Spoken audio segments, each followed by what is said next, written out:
오늘 함께 봉독하실 하나님 말씀은 느헤미야 4장 7절로 14절까지 말씀을 교독하겠습니다. 느헤미야 4장 7절로 14절까지 말씀을 교독합니다.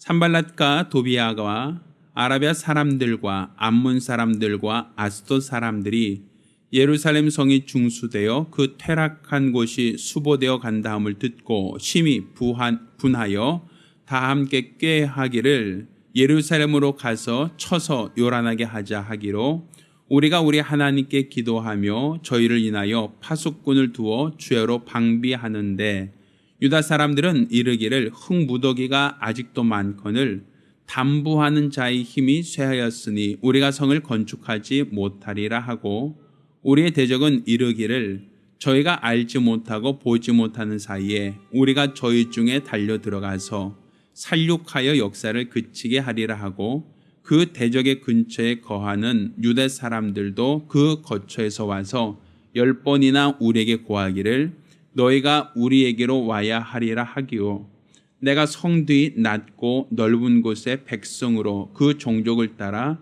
칼과 창과 활을 가지고 서게 하고 내가 돌아본 후에 일어나서 귀인들과 민장과 남은 백성에게 고하기를 너희는 저희를 두려워 말라 지극히 크시고 두려운 줄을 기억하고 너희 형제와 자녀와 아내와 집을 위하여 싸우라 하였었느니라. 아멘. 자, 오늘은 예루살렘 중건이라는 제목으로 하나님 말씀을 함께 나누겠습니다. 하나님은 사랑이십니다. 우리가 하나님을 사랑이다라고 하는 것은 하나님은 사랑을 통해서 자기 자신을 나타내시는 분, 하나님은 사랑을 통해서 하나님의 살아계심을 우리에게 나타내시는 분이시기 때문입니다. 사실 많은 사람들은 이 사랑이라는 것을 어떤 감정적인 것으로만 생각을 합니다. 그렇지만 어떠한 느낌이나 감정만을 말하는 사랑이 아니라 성경은 하나님이 세상을 이처럼 사랑하사 독생자를 주셨다라고 말합니다. 그러니까 결국 이 독생자가 이 땅에 나타나신 것은 하나님이 우리에게 대한 하나님의 사랑을 눈으로 볼 수 있도록 하나님의 사랑을 우리의 귀로 들을 수 있도록 하나님의 사랑을 우리 손으로 만질 수 있도록 하나님은 그 사랑을 우리에게 나타내신 겁니다. 비록 우리 하나님을 영으로 어떤 사람도 하나님을 감각할 수 없다라고 말하지만 하나님은 자기 자신을 사랑이라는 방법으로 사랑을 통하여 하나님 자신을 나타내셨고 드러내셨다라는 것을 우리에게 말하고 있습니다. 따라서 우리는 우리의 믿음이 하나님이 우리를 사랑하신다는 이 사랑, 하나님이 사랑을 통하여 자신을 드러내셨다는 사실을 우리가 알고 믿어야 합니다. 자, 그런데 하나님이 우리를 사랑하신다는 것은 무조건적인 사랑, 무조건적인 용서만을 말하는 것은 아닙니다. 우리 부모가 자녀를 사랑합니다. 자녀를 사랑한다고 하여 그 아이를 사랑함으로 양육하고 그 아이가 필요한 것을 채워주고 또 그 아이를 사랑하여 내가 가진 모든 것을 그 아이를 위하여 희생한 것만을 사랑이라 말하지 않습니다. 그 아이가 부모가 원한 대로 착실하고 성실하게 학업을 하고 부모가 기대한 대로 자라날 때는 부모는 그 자녀를 사랑함으로 자녀를 지원하고 후원하며 그 자녀에게 칭찬과 격려를 아끼지 않습니다. 그렇지만 만약에 그 아이가 어긋날 길을 간다 할 때, 죄악된 길을 간다고 할 때 그때도 용납하고 그때도 일방적으로 그냥 잘한다라고 칭찬만 하겠습니까? 그렇지는 않습니다. 부모가 사랑한다라고 하는 것은 어우르고 보듬어주고 칭찬하고 격려하는 것만이 아니라 잘못된 행동을 했을 때는 징계하고 또 잘못했을 때는 야단치고 그 잘못된 길에서 돌이키도록 하는 것, 이것도 바로 사랑의 또 다른 표현이다라고 볼 수 있습니다. 그러니까 하나님이 눈에 보이지 않지만 보이지 않는 하나님께서 살아계시다라고 하는 것은 이렇게 하나님이 사랑할 대상을 사랑하는 방법으로, 사랑할 자를 하나님이 사랑하시는 그 방법을 통하여 자신을 나타내셨습니다. 그래서 하나님께서 이스라엘 백성에게 내가 네 앞에 생명과 복과 사망과 저주를 내 앞에 두었으니 너와 내 자손이 살기 위하여 생명과 복을 택하라 라고 말씀하십니다. 여기서 생명과 복을 주겠다는 것은 분명 하나님의 말씀 안에 거하는 자, 말씀에 순종하는 자, 주의 뜻대로 사는 자들에게 하나님께서는 그들에게 사랑으로서 복을 약속하셨고 사랑으로서 생명을 보증하셨습니다.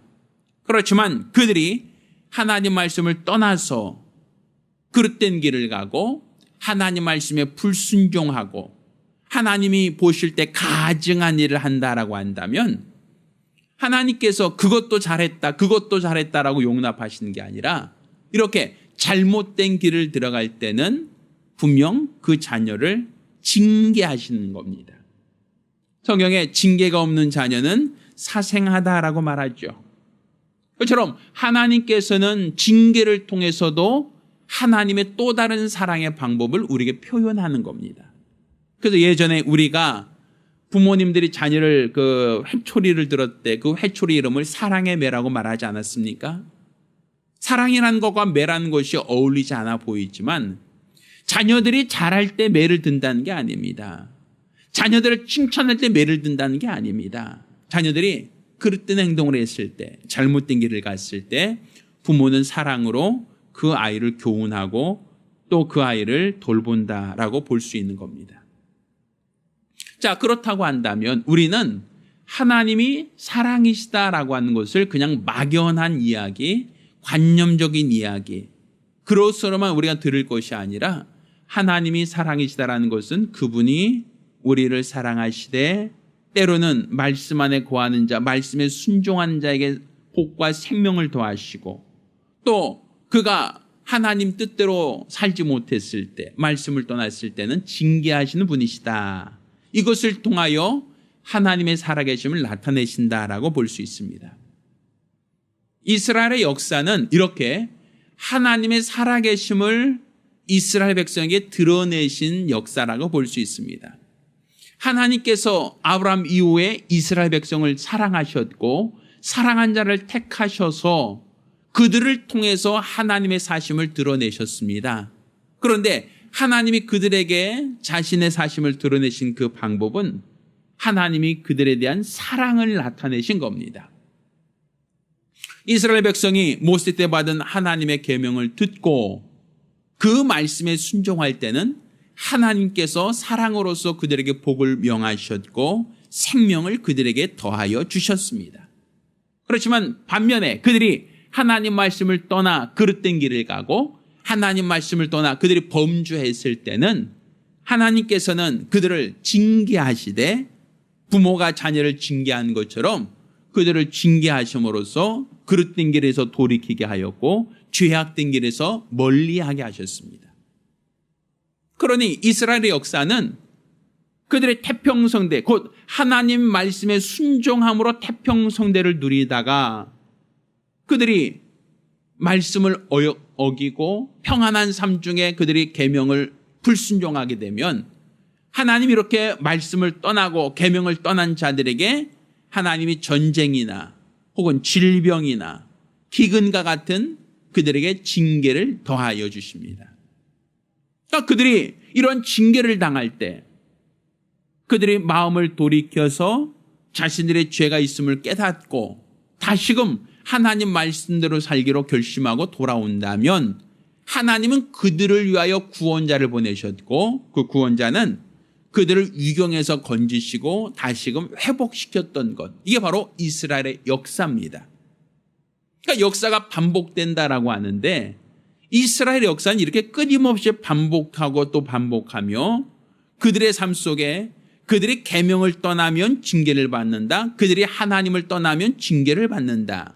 따라서 그들에게 몸에 질병이 나오거나 가난이 오거나 기근이 오거나 전쟁이 나서 그들이 포로로 끌려간다라고 할 때 그들은 항상 하나님께로 그 마음을 돌이키고 하나님께 회개함으로 그들을 회복시켜 줄 것을 기대하고 믿었던 것이 이스라엘의 신앙입니다. 우리가 오늘 읽은 이 본문도 이스라엘 백성이 하나님 말씀을 떠나 하나님 앞에 불순종함으로 그들이 나라를 잃고 바벨론으로 포로로 잡혀간 이후의 얘기입니다. 그들이 하나님 말씀을 떠나서 불순종하고 하나님 말씀을 떠나서 우상을 섬길 때에 하나님은 북왕조를 아수르에게 넘겨주셨고 또 남왕조 남유다도 하나님께서는 그들의 죄악을 보고 그들을 바벨론에 넘겨버리셨습니다. 그렇지만 그들이 이러한 고난을 당하고 나라를 잃고 그들이 포로로 잡혀간 이 고난 속에 그들이 마음을 돌이켜 하나님께 회개하기 시작합니다. 하나님의 말씀대로 살지 못했던 자신의 과오를 돌이키며 하나님 앞에 회개할 때 하나님께서는 선자들을 통하여 예언하셨던 것처럼 그들을 다시금 포로에서 돌아오게 하셨습니다. 그래서 페르시아 때 그들은 바로 자신들이 살던 고향 땅으로 돌아올 수 있었습니다. 이 모든 것들이 바로 회개하고 돌아온 자들에게 하나님이 허락하신 약속입니다. 그들이 이렇게 고난을 당했습니다. 전쟁이 났습니다. 포로로 끌려갔습니다. 수많은 억압과 착취를 받았습니다. 이 모든 원인이 무엇인가? 결국 우리가 하나님을 떠났다는 것이었습니다. 하나님 말씀에 불순종했다는 겁니다. 하나님이 가증히 여기는 신상을 만들고 그 앞에 절했다라는 겁니다. 이런 자신들의 죄악 때문에 고난을 당했으니 그들이 예루살렘으로 돌아왔을 때는 가장 먼저 예루살렘 성, 곧 하나님의 성전을 회복하는 것이 가장 첫 번째 그들이 해야 될 일이었습니다. 그러니까 그들은 포로 생활하다 돌아와서 가장 먼저 그들이 주안점을 두고 그들이 행하고자 했던 것은 바로 예루살렘 성을 다시금 증건하는 것, 다시금 재건하는 것이었습니다. 이것은 그들이 살 집을 재건하겠다라는 게 아닙니다. 그들이 하나님께 제사를 드리는 성전을 먼저 건축하겠다는 겁니다. 이는 하나님의 성전을 건축한다는 것은 그들이 지금 포로로 잡혀갔던 이유, 그들이 지금까지 고난을 당했던 그 수많은 이유들이 바로 하나님을 떠났기 때문에, 하나님을 섬기지 않았기 때문에, 하나님의 계명에 불순종했기 때문에 그들이 당한 고난이라는 것을 알았기 때문입니다. 따라서 그들이 예루살렘에 돌아와서 그들이 하나님 앞에 예배 드릴 수 있는, 하나님께 제사 드릴 수 있는 성전을 먼저 건축하자는 것은 그들이 다시는 고난당하지 않도록 하기 위해서는 믿음을 회복해야 된다는 것이죠. 지금 내가 당하고 있는 이 모든 고난은 결국은 하나님을 떠났기 때문에, 하나님 말씀에 불순종했기 때문에 당하게 된 고난이다라는 것이죠. 그러니 이 고난을 벗어나기 위해서는 내가 하나님께로 돌아가야 한다. 내가 바로 하나님께로 돌아가야 한다. 내가 바로 하나님께 돌아가서 그로 말미암아 살아야 한다라는 것이 바로 그들의 믿음이었던 겁니다. 그래서 그들이 예루살렘에 돌아와서 가장 먼저 성을 재건하고 또 증축하려고 그들은 노력하고 땀 흘렸습니다. 자, 그때에 이스라엘이 망하고 또 북왕조와 남왕조가 아수르와 바벨론에 망한 이후로 바벨론의 포로로 잡혀간 남왕조도 있지만 북왕조는 아수르의 혼혈 정책으로 인해서 그 지역에서 가나안 사람들과 같이 어울려 혼혈되었습니다. 또 그 땅에 이스라엘, 유다가 망하고도 그 땅에 포로로 잡혀가지 않고 남겨진 사람들이 있었습니다. 그들은 나라도 없이 그 땅에 거처하면서 많은 고난을 당하던 그런 자들이었죠. 그런데 어느 날 하나님께서 포로로 잡혀가던 자들을 다시금 귀환시키셨습니다. 그들을 선자들의 예언을 따라서 그들을 자기네 나라로 돌아오게 허락하여 주셨습니다.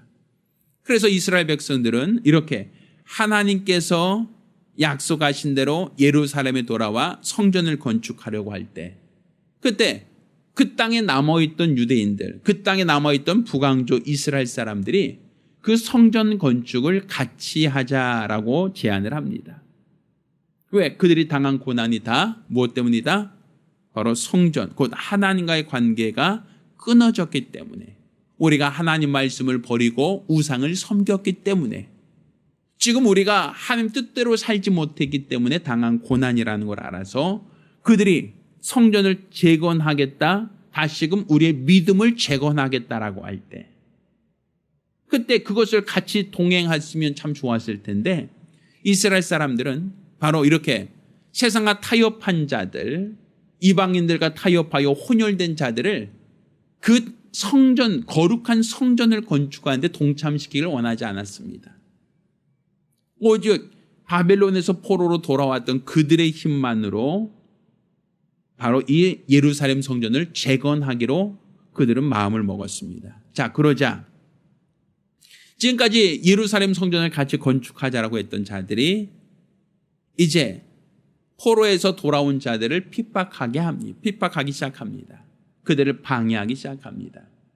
우리나라 옛 속담에도 못 먹는 감 찔러나 보자라고 한다고, 자기들이 있을 때는 건축할 엄두도 못 내고 있던 성전을 포로기에서 돌아온 자들이 건축한다라고 하니까 같이 짓자고 하고, 또 그것을 거부하니까 이제 그들이 여러 가지 방법으로 협박을 합니다. 오늘 본문 7절에도 산발랏과 도비아와 아라비아 사람들과 암몬 사람들과 아스돗 사람들이 예루살렘 성이 중수되어 그 퇴락한 곳이 수보되어 간다음을 듣고 심히 분하여 다 함께 꾀하기를 예루살렘으로 가서 쳐서 요란하게 하자 하기로, 바로 성전을 건축하고 있는 자들에게 내려가서 가나안 사람들과 함께 더불어서 이 사람들을 혼란케 하자, 요란케 하자, 방해하자라고 책통을 하고 있다는 겁니다. 자, 이와 같이 우리가 믿음을 회복하고자 할 때에, 우리가 하나님과 관계를 회복하고자 할 때에 그것을 가로막는 원수가 있다는 겁니다. 그것을 회방하고 그것을 억제하고자 하는 악한 자들이 있다는 얘기죠. 자, 그때 성경은 뭐라고 얘기합니까? 자, 9절에 우리가 우리 하나님께 뭐 하자? 기도하며, 이렇게 표현하죠. 그들은 이렇게 성전을 재건하기로 마음먹고 재건하려고 할 때에 그것을 방해하고 회방하는 자들이 있다. 그들이 이 성전 건축하는 것을 방해하자라고 할 때 무엇부터 한다? 바로 하나님께 기도하는 것부터 시작했다라고 얘기합니다. 그러니까 결국 우리가 지금 믿음을 회복하고자 하고 하나님과 관계를 더 돈독하고자 할 때에 수많은 영적인 방해들, 수많은 악한 자의 방해가 있다라는 것이고, 그것을 이길 수 있는 힘과 능력은 바로 하나님께 뭐 하는 것이다? 기도하는 것이다라는 겁니다. 또 이스라엘 사람들은 우리 하나님께 기도했으니까 하나님께 다 맡기고 그냥 우리는 가만히 있자라고 말하지 않았습니다. 오늘 본문은 이렇게 얘기하죠. 자, 하나님께는 기도하고 저희를 인하여 파수꾼을 두어 주하로 방비하자, 이런 표현을 써요.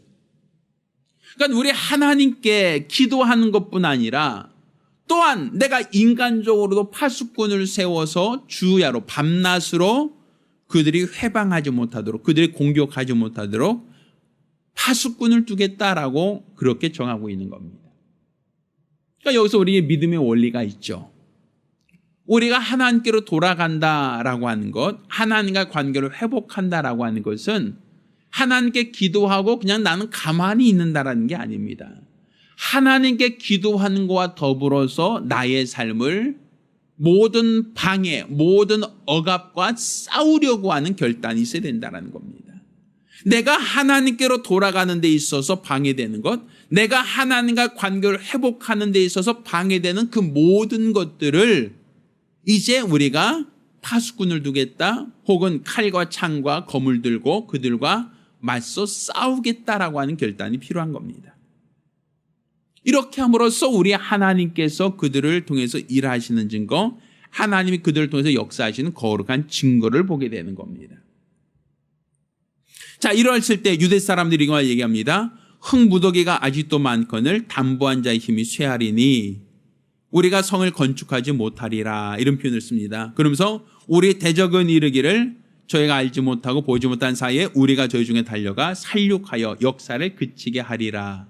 바로 지금 예루살렘 성을 건축하는데 돌을 옮기고 나무를 옮겨서 중노동을 하고 거기서 기르기 다 세한 자들을 이제 방해하는 자들이 와서 살육하겠다, 죽이겠다라고 하는 협박하는 겁니다. 엄포를 두고는 겁니다. 자, 12절. 그 대적의 근처에 거하는 유대 사람들도 그 각처에서 와서 10번이나 우리에게 구하기를 너희가 우리에게로 와야 하리라 하기로 이렇게 표현하죠. 그러니까 끊임없이 공격하고 끊임없이 그들을 회방하고 방해하는 것을 성경은 말하고 있단 말입니다. 자, 그때 오늘 본문은 이렇게 얘기합니다. 내가 성뒤에 낮고 넓은 곳에 백성으로 그 종족을 따라 칼과 창과 활을 가지고 서게 하고 이렇게 표현하죠. 그러니까 칼과 창과 활을 가지고 그들과 싸우겠다. 또 14절에 봐도 또 너희 형제와 자녀와 아내와 집을 위하여 싸우라 하였다라고 하니까 실질적으로 그들은 자기들이 성전을 건축하는 걸 방해하는, 성전을 건축하는, 예루살렘을 재건하는 것을 방해하는 그 모든 자들과 싸우겠다라고 하는 얘기를 합니다. 자, 그러면서도 그들은 역사를 중단했다, 중단하지 않았다? 중단하지 않았습니다. 예루살렘 성은 계속 쌓으면서, 예루살렘 성은 계속 건축하면서도 끝까지 그들이 어떠한 억압으로부터, 어떤 원수의 시험으로부터도 이길 수 있도록 끝까지 싸웠다라고 성경은 우리에게 말하고 있는 겁니다. 자, 우리가 이 예루살렘의 중건을 통해서 오늘날 우리는 무엇을 돌아볼 수 있겠는가? 결국 지금 우리가 세상 살면서 당하는 수많은 어려움들, 연약함들, 문제들은 그 근본적인 원인을 찾아 들어가면 결국 하나님과의 관계가 깨진 데서, 하나님 말씀이 불순종하는 데서부터 시작을 합니다. 결국 우리가 당하는 그 모든 고난의 그 원인, 그 시초가 바로 하나님을 떠나는 것, 하나님께 불순종하는 것, 하나님 말씀을 왜곡하는 것부터 시작되어졌다라고 얘기하죠. 이렇게 하나님을 떠나서 하나님께 대적하여 나온 그들이 다시금 돌아간 걸, 다시금 그들이 고난 중에서 다시금 돌아오는 길이 바로 회개의 길입니다. 지금까지 우리가 당한 이 모든 고난은 결국 하나님을 떠나서 발생한 것. 마치 탕자가 아버지 집안에 있을 때는 부족함이 없었고 품꾼들조차도 모자람인 것이 없었는데 아버지를 떠나는 그 순간 그는 가진 모든 재산을 탕진하고 허랑방탕하여 이제 돼지를 치며 돼지가 먹는 쥐염 열매로 배를 채우게 되지 않습니까? 이렇게 하나님 안에 있을 때, 하나님과 온전한 사귐을 가질 수 있을 때는 그들에게 어떤 문제도 없었지만 그들이 하나님 앞에 범죄할 때, 하나님이 가증하게 여기시는 그런 행사를 했을 때는 하나님께서 그들을 징계하시고 또 그 징계를 통하여 그들이 하나님께 회개하고 돌아올 수 있는 길을 열어두시는 겁니다. 그러니까 우리의 삶 속에 고난이 있다면 기도할 때입니다. 우리 삶 속에 어려움이 있다면 기도해야 될 때입니다. 우리가 하나님의 도움을 구할 때입니다. 또한 하나님과 나 사이에 성전을 건축하고 재건했던 이스라엘처럼 하나님과 나 사이에 신뢰를 건축해야 됩니다. 이로써 우리가 하나님으로부터 우리 믿음이 온전하다 인정을 받을 수 있는 거룩한 자들이 되어야 됩니다. 이렇게 하나님이 원하시는 삶으로 돌아왔을 때 하나님은 그들을 기뻐하시고 그들을 사용하십니다. 때로 우리가 하나님께 믿음을 돌이키고 하나님께 신앙을 회복시키려고 하는 그 과정 속에 우리를 방해하는 것들, 우리를 억압하는 것들, 우리를 미워하는 것들이 있을 수 있습니다. 이렇게 끊임없이 시험하고 끊임없이 우리를 대적하고 끊임없이 우리를 넘어뜨리려고 하는 자들이 있다는 얘기죠. 이때 우리는 어떻게 될 것인가? 결국 우리가 오늘 본문처럼 기도하는 것과 더불어서 파수꾼을 세우고 찰과 활과 검을 가지고 적들을 능히 싸워 이기려고 하는 것, 모든 침략하는 원수를 싸워 이기려고 하는 것, 이게 바로 하나님이 우리에게 약속하신 복음입니다. 따라서 우리는 우리 신앙이 하나님과의 관계를 회복시키려고 하는 게 바로 우리의 믿음이 되어야 됩니다. 하나님은 오늘날도 자신의 사랑을 통하여 하나님의 살아계심을 나타내시는 분이십니다. 하나님이 세상을 이처럼 사랑하사라고 하며 아들을 내어놓으셨던 것처럼 하나님은 오늘날 우리를 사랑함으로 복과 생명을 주시고, 그동안 하나님이 살아계심을 인정하지 않고 불신한 자들에게는 사망과 저주를 내렸던 것을 우리가 기억합니다. 따라서 우리는 하나님이 살아계시다는 것을 사랑을 통하여 나타나셨고, 또 우리에 대한 하나님의 사랑을 통하여 하나님의 살아계신 것과 지금도 동일하게 역사하는 분이라는 것을 우리에게 알게 하였으니, 우리가 이와 같이 하나님이 사랑이시다라는 것을 기억하고, 살아계신 하나님이 우리를 징계하기도 하고 또 우리에게 보상하신다는 것을 기억하여 우리가 항상 말씀 안에 거하기를 예수 이름으로 축원합니다. 하나님께서 오늘날 우리에게 성령을 부어주신 것도 결국 성령으로 말미암아 하나님과 관계를 회복하라는 겁니다. 성령으로 말미암아 하나님과 더욱더 친밀한 가정이 되어지기를 원한다는 겁니다. 내 평생에 하나님이 원하시는, 하나님이 바라시는, 하나님이 기뻐하시는 영적 생활 하시기를 예수 이름으로 축원합니다. 할렐루야. 우리가 같이 기도합니다. 우리가 같이 기도하실 때 오늘 우리는 하나님의 사랑을 통하여 자신의 사심을 나타내신 분이십니다. 이스라엘의 모든 역사가 바로 하나님의 살아계심을 나타내고 또 그 모든 것들을 통하여 하나님이 자신을 드러내셨으니 내 평생에 하나님이 원하시는 거룩한 믿음으로 살아갈 수 있도록 간절히 사모하며 한 목소리로 기도합니다. 이제는 우리 주 예수 그리스도와 아버지 하나님의 극진하신 사랑과 보혜사 성령님의 교통하시 역사하심이 오늘 우리 하나님께로 회복하며 하나님과의 관계를 회복하고 이로써 하나님이 언약하신 보로 복받기로 결심한 우리 모든 성도들과 가정들 위해 이제로부터 영까지 함께 있을지어다. 아멘. 우리 하나님께 영을 돌리겠습니다.